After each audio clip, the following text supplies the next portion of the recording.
Hello guys, welcome back to our channel cooking for fun. ఈరోజు దోశ పిండితో బోండాలు లేదా పునుగులు చాలా ఈజీగా ఎలా చేయాలో తెలుసుకుందాం. ముందుగా 2 కప్పుల దోశ పిండిలో తగినంత సాల్ట్ వేసి, తరువాత జీలకర్ర, ఒక పెద్ద ఉల్లిపాయ ముక్కలు, సన్నగా తరిగిన పచ్చిమిర్చి, కొంచెం కరివేపాకు, కొత్తిమీర, కొంచెం బేకింగ్ సోడా, హాఫ్ కప్ గోధుమ పిండి వేసి అన్నిటినీ బాగా కలుపుకోవాలి. మరీ లూజుగా కాదు అని అలా మరీ పలుచగా కాదు. మీకు కన్సిస్టెన్సీ ఎలా ఉందో తెలుస్తుంది కదా.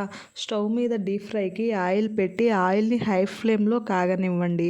ఆయిల్ కాగాక ఫ్లేమ్ని మీడియం ఫ్లేమ్లో పెట్టుకోండి. పునుగులు వేశాక ఫ్లేమ్ని హైలో పెట్టండి. వేశాక వెంటనే పునుగులను కదపకండి. వేశాక 2 నిమిషాల తర్వాత కదపండి. మంచి గోల్డ్ కలర్ రంగు వచ్చాక పునుగులను టిష్యూ పేపర్ మీదకు తీసుకొని ఆయిల్ లేకుండా చూసుకోండి. ఒకసారి ట్రై చేయండి. పునుగులు చాలా బాగా వచ్చాయి. దీనిలోకి పల్లీ చట్నీ కానీ కారం కానీ వేసుకుని తింటే చాలా బాగుంటుంది. మీరు కూడా పునుగులను ట్రై చేసి ఎలా వచ్చాయో నాకు కామెంట్ చేయండి. మా వీడియో మీకు నచ్చినట్లయితే లైక్ చేసి, షేర్ చేసి, సబ్స్క్రైబ్ చేయండి. Thank you for watching this video.